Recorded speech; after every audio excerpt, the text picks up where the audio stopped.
नमस्कार विद्यार्थी मित्रांनो, पैसा आणि महागाई या लेक्चर सिरीज मध्ये तुम्हा सर्वांचं परत एकदा स्वागत आहे। आता आज आपण आणखी एक थोडासा टेक्निकल टॉपिक शिकूया। तो टेक्निकल टॉपिक आहे पैशांचा साठा। दुसरा टॉपिक आहे ग्रेशम्स लॉ किंवा ग्रेशमचं तत्व। इथं जे मी शिकवणार आहे ते नाही कळलं तर काही लोड नाही, फक्त जे तत्व आहे ते लक्षात ठेवायचं। ग्रेशमचं तत्व काय म्हणतं, सरकार जेव्हा एखाद्या चलनाला वधारते म्हणजे ओव्हर व्हॅल्युएशन करते तेव्हा दुसरं चलन ऑटोमॅटिकली काय होतं, अवमूल्यन होतं। आता मला अगोदर ओव्हर व्हॅल्युएशन आणि अवमूल्यन म्हणजे काय तुम्हाला शिकवलेलं आहे, पण आता थोडक्या भाषेत सांगतो। पहा, समजा इथं व्हॅल्यू आहे, समजा $1 बरोबर 10 रुपये हा एक्सचेंज रेट आहे। हे वधारणं किंवा पडणे हे कशामध्ये असतं, दुसऱ्या चलनाच्या कंपॅरिझन मध्ये असतं। या ठिकाणी काय आहे, समजा $1 बरोबर 10 रुपये हा एक नॉर्मल एक्सचेंज रेट आहे। नॉर्मल ज्याच्यासोबत आपण कंपॅरिझन करणार आहोत, हे समजा नॉर्मल किंवा तुलनेसाठी असणारा एक्सचेंज रेट, तुलना करण्यासाठी, ज्याला आपण नॉर्मल म्हणूया। आता इथं $1 बरोबर 100 रुपये। आता तुम्ही मला सांगा इथं काय घडलं, समजून घ्या। इथं काय होतं, अगोदर एका $1 10 रुपये मिळायचे, आता काय होतंय, एका $1 100 रुपये मिळत आहेत। एका $1 10 चॉकलेट मिळायचे, आता एका $1 100 चॉकलेट मिळत आहेत। मला सांगा इथं रुपया काय झाला, रुपया स्वस्त झाला की नाही? जेव्हा रुपया स्वस्त होतं म्हणजे काय, मला सांगा एखादी गोष्ट स्वस्त होती, स्वस्त येते, हलकी येते। आलं लक्षात, स्वस्त आहे, हलकी आहे म्हणजे जी किंमत काय झाली, किंमत कमी झाली। किंमत कमी झाली म्हणजे काय, किंमत पडली। किंमत पडणं म्हणजे काय, अवमूल्यन होणं। सो इथं काय झालं, इथं रुपयाचं काय झालं, रुपयाचं अवमूल्यन झालं। म्हणजे काय झालं, रुपयाचं डिव्हॅल्युएशन झालं। दुसरं, $1 बरोबर 3 रुपये। आता मला सांगा काय झालं, इथं एका $1 10 रुपये यायचे, इथं एका $1 100 रुपये यायचे, इथे एका $1 फक्त 3च रुपये येतात। 3 मला सांगा, 3 इथं हे महाग झालं की नाही? मला सांगा ते महाग आहे, खूप जास्त महाग आहे म्हणजे काय, त्याला जास्त पैसे द्यावे लागतील, म्हणजे काय ते जास्त किंमतवान आहे, म्हणजे काय त्याची किंमत वाढली। महाग झालं म्हणजे काय, त्याची किंमत वाढली। सो इथं काय झालं, इथं रुपयाची किंमत वाढली। याला आपण काय म्हणतो, याला आपण रुपयाचं ऍप्रिसिएशन म्हणतो। ऍप्रिसिएशन मराठीत आपण याला काय म्हणतो, इथं रुपया वधारणे असं म्हणतो। वधारणे, रुपया काय झाला, वधारला, रुपया वधारणे। किंवा दुसरा शब्द आपण वापरतो, रुपयाचं काय झालं, ओव्हर व्हॅल्युएशन झालं। रुपयाचं ओव्हर व्हॅल्युएशन झालं। क्लिअर आहे लक्षात? इथं रुपयाची किंमत वाढली म्हणजे रुपया वधारला, म्हणजे रुपयाचं अप्रिसिएशन झालं, म्हणजे रुपयाचं ओव्हर व्हॅल्युएशन झालं। काय झालं, रुपयाचं ओव्हर व्हॅल्युएशन झालं। आता मला सांगा, इथं रुपयाचं ओव्हर व्हॅल्युएशन झालं तर याचा अर्थ काय झाला? आता बघा, इथं अगोदर तुम्हाला, आता आपण रुपयाचा विचार केला, आता आपण काय करूया, डॉलरचा विचार करूया। पहा, तत्व काय म्हणतं, सरकार जेव्हा एखाद्या चलनाला वधारते म्हणजे त्या चलनाचं ओव्हर व्हॅल्युएशन करते, इथं ओव्हर व्हॅल्युएशन कुठं झालं, इथं ओव्हर व्हॅल्युएशन झालं तिसऱ्यामध्ये। इथं कुणाचं ओव्हर व्हॅल्युएशन झालंय, रुपयाचं ओव्हर व्हॅल्युएशन झालंय। सरकार जेव्हा एखाद्या चलनाला वधारते, ओव्हर व्हॅल्युएशन करते, तेव्हा त्याच्या तुलनेत दुसऱ्या चलनाचं अवमूल्यन होतं, म्हणजे डिव्हॅल्युएशन होतं। बघूया, इथं रुपया वधारलाय याच्या तुलनेत, म्हणजे काय, हा रुपया काय झालं, याचं अवमूल्यन झालं। जर हा वधारला असेल तर याचं काय झालंय, याचं अवमूल्यन झालंय, म्हणजे काय, हा डिव्हॅल्यू झालाय। कसं आपण शिकूया, याचं काय झालंय, डिव्हॅल्युएशन झालं। पहा, या ठिकाणी 10 रुपयात $1 मिळतोय, 10 रुपयात 1 आंबा मिळतोय। या ठिकाणी $3 मध्ये 1 आंबा मिळतो, सॉरी 3 रुपयात 1 आंबा मिळतोय। मग मला सांगा 10 रुपयात किती आंबे मिळतील, 3 मिळतील, म्हणजे डॉलर स्वस्त झाला की नाही? आलं लक्षात? सो जेव्हा एखादं चलन वधारतं, सरकार जेव्हा एखाद्या चलनाला ओव्हर व्हॅल्युएशन करतं, वधारतं, तेव्हा ऑटोमॅटिकली दुसऱ्या चलनाचं काय होतं, डिव्हॅल्युएशन होतं। इथं काय झालं, हा रुपया वधारला त्यामुळे ऑटोमॅटिकली डॉलर काय झाला, डिव्हॅल्यू झाला। रुपया वधारला की डॉलर डिव्हॅल्यू होतो। पहा, सरकार जेव्हा एखाद्या चलनाला वधारतं, ओव्हर व्हॅल्युएशन करतं, तेव्हा त्याच्या तुलनेमध्ये दुसऱ्या चलनाचं ऑटोमॅटिकली अवमूल्यन होतं, डिव्हॅल्युएशन होतं. तेव्हा त्याच्या तुलनेमध्ये दुसऱ्या चलनाचं ऑटोमॅटिकली अवमूल्यन होतं, डिव्हॅल्युएशन होतं. हे लक्षात ठेवा. चालेल. थोडक्यात याला काय म्हणायचं, यांना म्हणायचं की वाईट पैसा चांगला पैशाला दूर सारतो. मग आता वाईट पैसा म्हणजे काय, हा मोठा प्रश्न आहे. इकॉनॉमिक्स मध्ये वाईट पैसा म्हणजे चोरीचा पैसा नाही. वाईट पैसा आणि चांगला पैसा याला सुद्धा इकॉनॉमिक्स स्पेशल डेफिनेशन आहे. वाईट पैसा आणि चांगला पैसा. मग चांगला पैसा म्हणजे काय, तर ज्या पैशामध्ये फेस व्हॅल्यू आणि इंट्रिन्सिक व्हॅल्यू यामध्ये खूप जास्त तफावत नसते. मी सेपरेट स्लाइड घेऊन सांगतो. आपण अगोदर पाहूया चांगला पैसा म्हणजे काय. चांगला पैसा म्हणजे काय, बरोबर. चांगला पैसा म्हणजे काय अगोदर आपण समजून घ्या. चांगला पैसा म्हणजे काय, ज्या पैशामध्ये फेस व्हॅल्यू आणि इंट्रिन्सिक व्हॅल्यू यामध्ये खूप जास्त तफावत नसते. दोन शब्द आहेत, एक आहे फेस व्हॅल्यू आणि दुसरा शब्द आहे इंट्रिन्सिक व्हॅल्यू. याच्यामध्ये खूप जास्त फरक नसतो, याला आपण चांगला पैसा असं म्हणतो. फॉर एक्झाम्पल, मी समजा काय केलं, कॉइन्स मार्केटमध्ये आणल्या. या कॉइन्स मी सोन्याच्या आणल्या. समजा सध्या सोनं 60,000 रुपये तोळा आहे. तर मी काय केलं, समजा 10,000चं सोन्याची कॉइन आणली. 10,000ची सोन्याची कॉइन आणली. पण 10,000चं सोन्याची कॉइन आणण्यासाठी मी त्यामध्ये समजा 8,000 रुपयांचं सोनं टाकलं. मी काय केलं, ही अशी कॉइन आहे, ही पूर्ण कॉइन, सॉरी ही कॉइन आहे. आता या कॉइन किती रुपयांची आहे, ही कॉइन आहे लेटेस्ट से 10,000 रुपयांची, बरोबर आहे. मात्र ही कॉइन बनवताना मी किती रुपयांचं सोनं वापरले, समजा ही कॉइन बनवण्यासाठी मी सोनं वापरलं आहे 8,000 रुपयांचं. मग पहा, या कॉइनवर दर्शनी किंमत छापलेली आहे 10,000. तर 10,000 रुपये काय झाले, ही याची फेस व्हॅल्यू झाली. मात्र ही कॉइन बनवताना मला किती रुपयांचं सोनं लागले, 8,000. म्हणजे पहा ना, 10,000 आणि 8,000 खूप मोठा फरक आहे का, नाही, खूप कमी फरक आहे. तर याला म्हणायचं चांगला पैसा. याला काय म्हणायचं, चांगला पैसा असं म्हणायचं. त्यामुळे इथं लक्षात ठेवा, जेव्हा कोणत्याही चलनाची फेस व्हॅल्यू, इथे 10,000 रुपये काय छापलेली किंमत, आणि त्याची अंतर्गत व्हॅल्यू म्हणजे त्याला बनवण्यासाठी किंवा त्याला त्याची जी किंमत आहे, जे धातू वापरला गेलाय याची जी अंतर्गत किंमत आहे, याला इंट्रिन्सिक व्हॅल्यू असं म्हणतो. जेव्हा फेस व्हॅल्यू आणि इंट्रिन्सिक व्हॅल्यू यामध्ये खूप मोठा फरक नसतो, तेव्हा त्या पैशाला आपण चांगला पैसा असं म्हणतो. जेव्हा फेस व्हॅल्यू आणि इंट्रिन्सिक व्हॅल्यू यामध्ये खूप मोठा फरक नसतो, तेव्हा त्याला आपण चांगला पैसा असं म्हणतो. दुसरा शब्द आहे वाईट पैसा. दुसरा आहे वाईट पैसा, बॅड मनी. बॅड मनी म्हणजे काय, समजा तुम्ही 2,000 रुपयांची नोट छापली. तुम्ही काय केली, 2,000 रुपयांची नोट छापली. पण ही 2,000 रुपयांची नोट छापण्यासाठी तुम्हाला खर्च येतोय समजा 100 रुपये. किती खर्च येतोय, 100 रुपये. मग या नोटेवर किंमत किती टाकलेली आहे, 2,000. मात्र हे नोट बनवताना तुम्हाला जे चांदीची तार टाकायची किंवा पेपर वापरायचा आहे, याची किंमत फक्त 100 रुपये आहे. मग हे 2,000 रुपये काय झाले, हे 2,000 रुपये झाले फेस व्हॅल्यू, बरोबर आहे. आणि हे 100 रुपये काय झाले, हे 100 रुपये झाले इंट्रिन्सिक व्हॅल्यू. चांगल्या पैशामध्ये काय होतं, फेस व्हॅल्यू होती 10,000, इंट्रिन्सिक व्हॅल्यू होती 8,000. इथं फेस व्हॅल्यू आहे 2,000, इंट्रिन्सिक व्हॅल्यू आहे 100. आलं. मला सांगा, इथं फरक जास्त आहे का कमी आहे, इथं खूप जास्त फरक आहे. जेव्हा फेस व्हॅल्यू आणि इंट्रिन्सिक व्हॅल्यू यामध्ये खूप जास्त फरक असतो, यामध्ये खूप जास्त तफावत असते, तेव्हा त्याला आपण वाईट पैसा असं म्हणतो. आलं लक्षात डेफिनेशन. जेव्हा फेस व्हॅल्यू आणि इंट्रिन्सिक व्हॅल्यू यामध्ये खूप मोठी तफावत असते, तेव्हा त्याला आपण वाईट पैसा असं म्हणतो. इथं काय लक्षात ठेवायचंय, फेस व्हॅल्यू आहे 2,000 आणि इंट्रिन्सिक व्हॅल्यू आहे 100. तर हा फेस व्हॅल्यू आणि इंट्रिन्सिक व्हॅल्यू मध्ये हा खूप मोठी तफावत आहे, याला आपण काय म्हणतो, याला आपण वाईट पैसा असं म्हणतो. डेफिनेशन कळली. आता आपण हे पाहूया. चांगला पैसा जेव्हा फेस व्हॅल्यू आणि इंट्रिन्सिक व्हॅल्यू यामध्ये खूप जास्त तफावत नसते, याला आपण चांगला पैसा असं म्हणतो. जेव्हा फेस व्हॅल्यू आणि इंट्रिन्सिक व्हॅल्यू यामध्ये खूप मोठी तफावत नसते, याला आपण चांगला पैसा असं म्हणतो. वाईट पैसा, फेस व्हॅल्यू आणि इंट्रिन्सिक व्हॅल्यू यामध्ये खूप मोठी तफावत असते, यामध्ये खूप मोठा फरक असतो, याला आपण वाईट पैसा असं म्हणतो. याला आपण काय म्हणतो, याला आपण वाईट पैसा असं म्हणतो.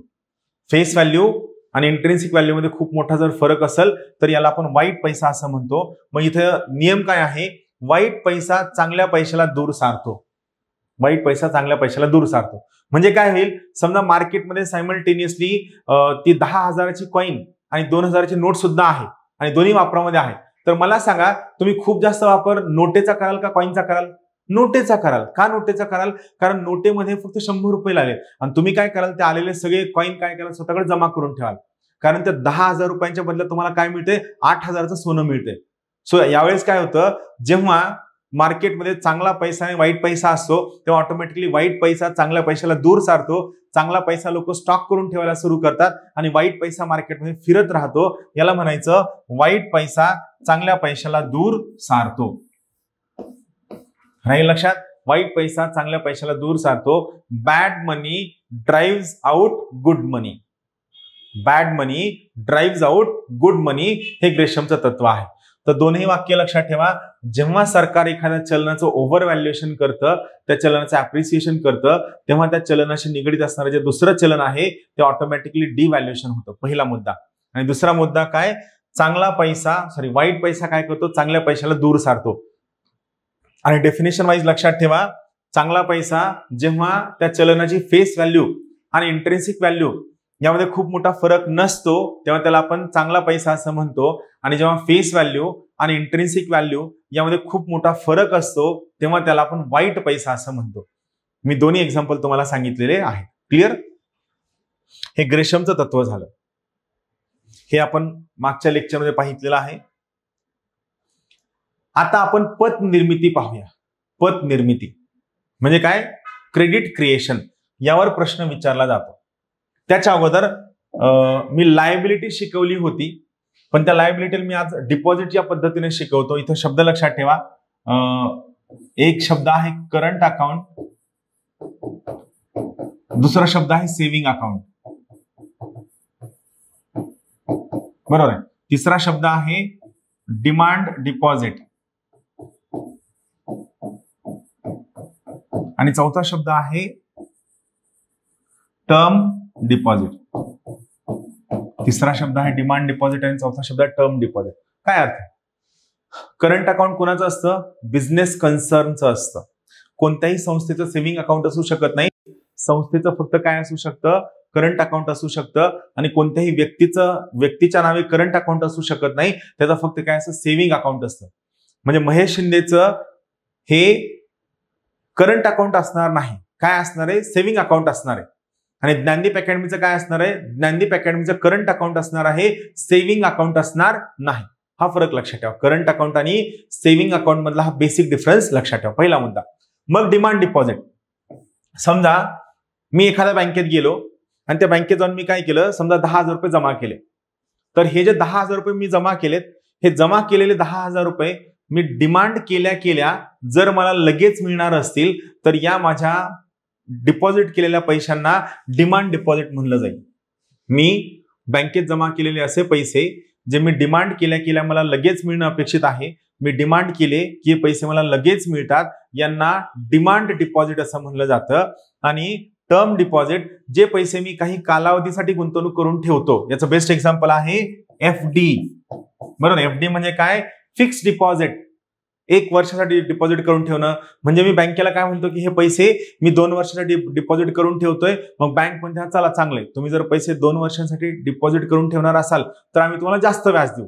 कारण काय होतं, बँकेला ते पैसे बाहेर कर्ज देण्यासाठी वापरण्यासाठी मिळतात आणि मला फायदा काय होतो, त्या पैशांचं जर मी एफडी करून ठेवलं तर ऑटोमॅटिकली मला त्या पैशांवर काय होतं, जास्त व्याज मिळतं, दोघांना फायदे. याला म्हणायचं टर्म डिपॉझिट.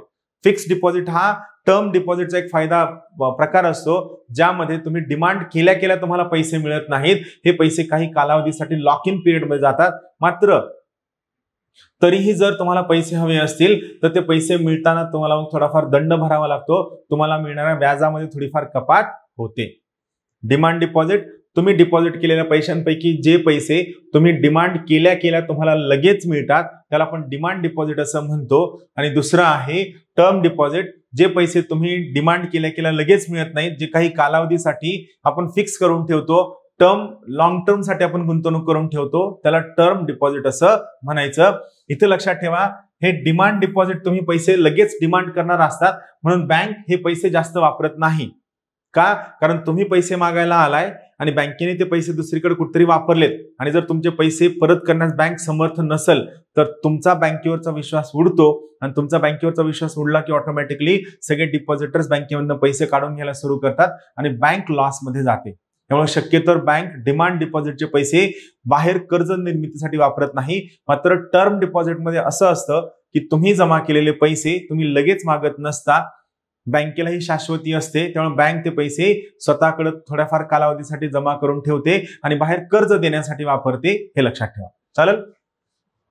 आता आपण शिकणार आहोत चलनी नोटा व नाण्यांनी पत निर्मिती. बरोबर.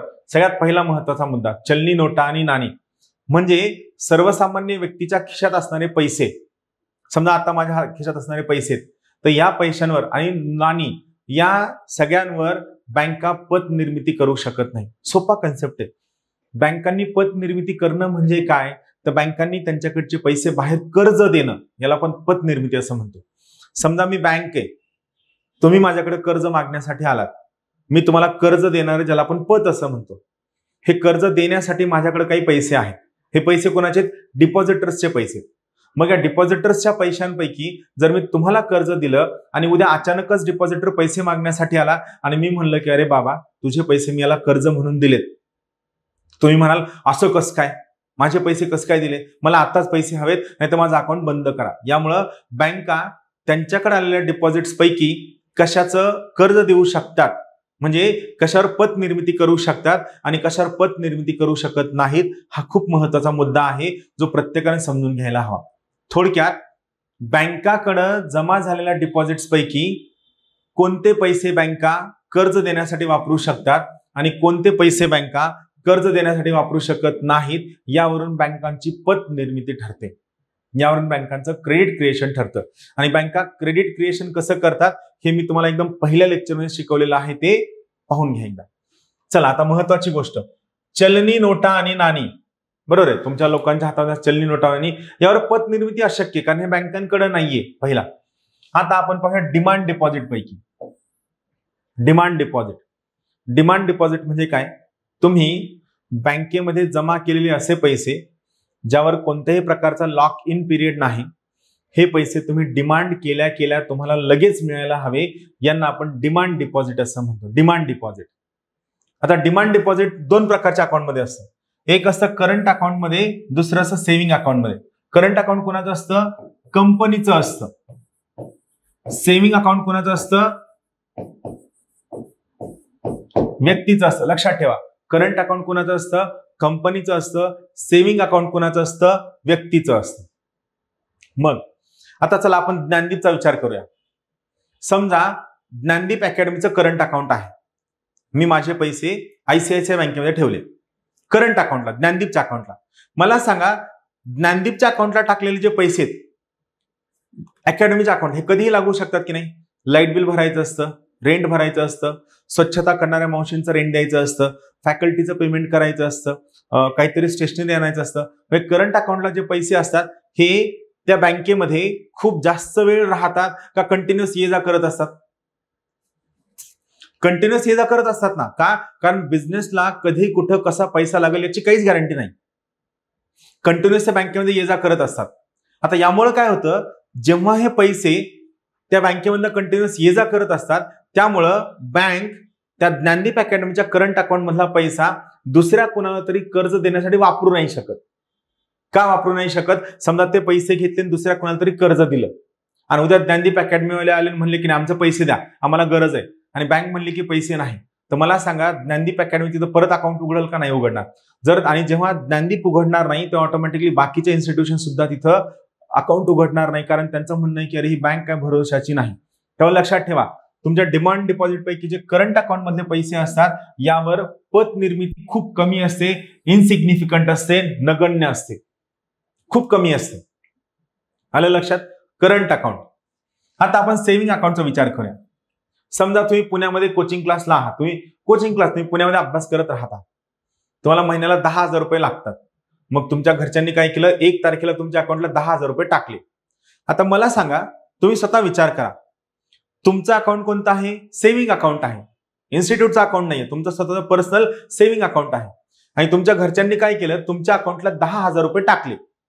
मला सांगा, त्यांनी टाकल्या पटकन जाऊन तुम्ही एटीएम घेऊन जाता, 10,000 काढता आणि लगे रूमवर आणून ठेवता का? नाही. आता नवीन सिस्टीम मध्ये तुम्ही काय करता, जेवायला गेलात एटीएम स्वाईप करता, पिक्चरला जायचंय जाता 500 रुपये काढता, त्यानंतर आणखी कुठेतरी मार्केटमध्ये जाता 500 रुपये काढता. म्हणजे 10,000 रुपये तुम्ही लगेच नाही काढत. तुम्ही काय करता, या 10,000 रुपयांना टप्प्याटप्प्यानं काढता, हळूहळू काढता. म्हणजे मला सांगा, करंट अकाउंटच्या कंपॅरिझन मध्ये सेव्हिंग अकाउंटमध्ये असणारे पैसे त्या अकाउंटला जास्त वेळ राहतात. परत लक्षात घ्या, करंट अकाउंटमध्ये सेव्हिंग अकाउंटमध्ये असणारे पैसे हे करंट अकाउंटच्या कंपॅरिझन मध्ये त्या बँकेमध्ये जास्त वेळ राहतात. यामुळे सेव्हिंग अकाउंटवर पत निर्मिती काय असते, अल्प असते. करंट अकाउंट पेक्षा जास्त असते, मात्र इतर पेक्षा काय असते, कमी असते. त्यामुळे इथं शब्द स्पेसिफिकली लक्षात ठेवा, करंट अकाउंट हे बँके कर्ज देण्यासाठी वापरू शकत नाहीत, कारण हे पैसे त्या ओनरला, त्या डिपॉझिटरला कधीही द्यावे लागू शकतात. सेव्हिंग अकाउंटमध्ये मात्र नॉर्मली अशी टेंडन्सी असते की ते पैसे महिनाभर वापरले जातात. सॅलरी पण बघा ना, जे सॅलरीड एम्प्लॉय असतात ते त्यांचं काय असतं, सेव्हिंग अकाउंट असतं. मला सांगा, आज सॅलरी झाली की लगेच सगळे पैसे काढून घरी आणले जातात का? नाही, ते पैसे बँकेतच राहू दिले जातात, कारण त्या पैशांवर तुम्हाला थोडं व्याज मिळत असतं. लक्षात ठेवा, सेव्हिंग अकाउंटवर तुम्हाला व्याज मिळत असतं, करंट अकाउंटवर तुम्हाला व्याज मिळत नाही. याचा इथं काही संबंध नाही, फक्त तुम्हाला माहित असावं म्हणून सांगितलं. सेव्हिंग अकाउंटवर तुम्हाला व्याज मिळत असतं, करंट अकाउंटवर तुम्हाला कोणतेही व्याज मिळत नाही.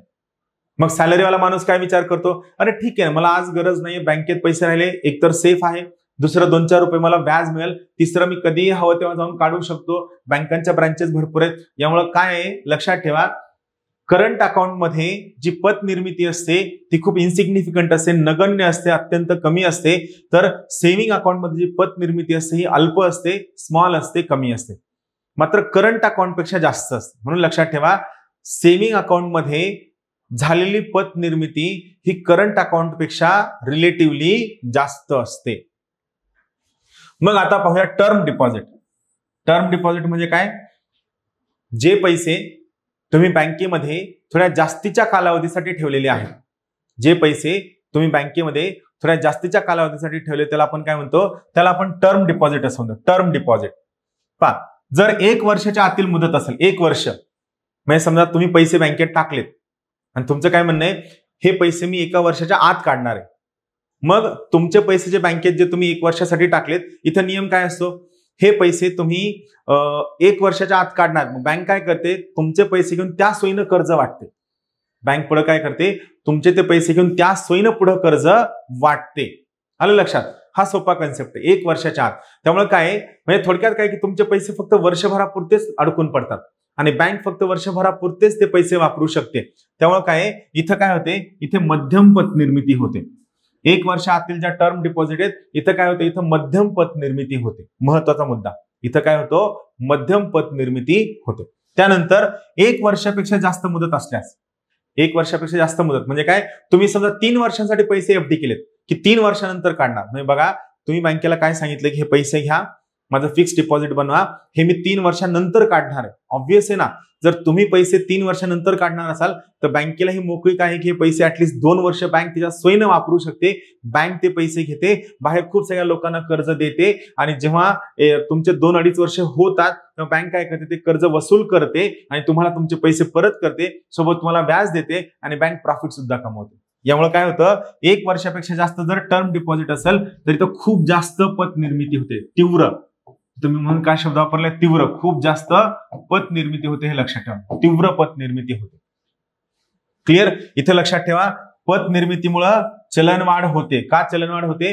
कारण बँका त्यांच्या हातामध्ये असणाऱ्या पैशांना बाहेर खूप मोठ्या प्रमाणात कर्ज देते आणि यामुळं या पत निर्मितीमुळे चलनवाढ होते आणि सोबतच अर्थव्यवस्थेला चालना सुद्धा मिळते. पत निर्मिती आवश्यक आहे. पहिल्याच लेक्चरमध्ये मी पत निर्मिती होणं म्हणजे काय हे शिकवलं होतं. इथे लक्षात ठेवा, पत निर्मितीमुळे चलनवाढ होते, इन्फ्लेशन होतं आणि अर्थव्यवस्थेला चालना मिळते. हा सगळ्यात महत्वाचा बेसिक मुद्दा लक्षात ठेवा. क्लिअर? सगळ्यात महत्वाचा मुद्दा आहे, पत निर्मितीमुळे चलनवाढ होते. क्लिअर? पैशाचा साठा आपण उद्याच्या लेक्चरमध्ये पाहूया, पण इथं मला अपेक्षा आहे की तुम्हाला हे कळलं असेल. ग्रेशमचं तत्व आणि हे जे पत निर्मिती याच्यावर एक प्रश्न नक्की येतो. हे सगळे कन्सेप्ट समजून घ्या, तुम्हाला खूप सहजासहजी कळेल. इंटरेस्टिंग आहे. पत निर्मिती म्हणजे काय? कर्ज देण्याची क्षमता. माझ्याकडे असणारे जे पैसे आहेत हे जर माझ्याकडे खूप जास्त दिवस राहणार असेल तर ऑटोमॅटिकली मी रिस्क घेऊन बाहेर खूप जास्त कर्ज देईल. पण ज्याने माझ्याकडे पैसे जमा केलेत आणि मी बँक आहे, तुम्हाला लगेच पैसे मागणार असेल तर मी बाहेर कर्ज नाही देऊ शकत. का? कारण मला ही भीती आहे की माझे पैसे कधीही डिमांड केले जाऊ शकतात. तो याला काय म्हणायचं? पत निर्मिती. चलनी नोटावर आणि पत निर्मिती अशक्य. डिमांड डिपॉझिट वरती खूप कमी पत निर्मिती होते. यामध्ये करंट अकाउंट मध्ये जे डिमांड डिपॉझिट असतात त्यावर नगण्य इनसिग्निफिकंट पत निर्मिती होते. सेव्हिंग अकाउंटवर मात्र अल्प खूप कमी पत निर्मिती होते. टर्म डिपॉझिट मध्ये 1 वर्षाच्या आतील जी मुदत आहे यामध्ये मध्यम पत निर्मिती होते. 1 वर्षापेक्षा जास्त मुदत जिथं असेल तिथं तीव्र पत निर्मिती होते. आणि पत निर्मितीमुळे मार्केटमधील पैशांची क्वांटिटी वाढते, चलनवाढ होते आणि जर चलनवाढ झाली तर ते इकॉनॉमीसाठी चांगलं असतं. त्यामुळं अर्थव्यवस्थेला चालना मिळते. हा सगळ्यात महत्वाचा बेसिक मुद्दा लक्षात ठेवा. क्लिअर? सो आज आपण आणखीन 2 महत्वाचे कन्सेप्ट शिकलेत. आपण रोज हे थोडे अर्धा तासात जास्तीत जास्त लेक्चर टाकून हे सर्व कन्सेप्ट आपण शिकूया. Thank you very much. Have a good day. Thank you.